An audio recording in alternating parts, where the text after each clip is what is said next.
Hello, my name is Søren Hoff Brøndum.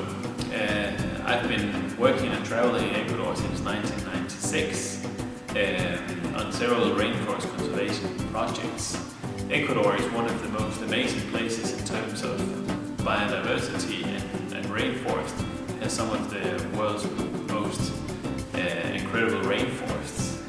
I've been working with the local indigenous people on several projects, mostly in ecotourism and income generations in the local communities.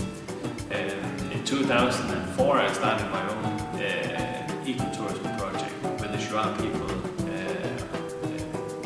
of Mød. Since then, the rainforest has more or less become my whole life as I got married to a Shuar woman in 2005.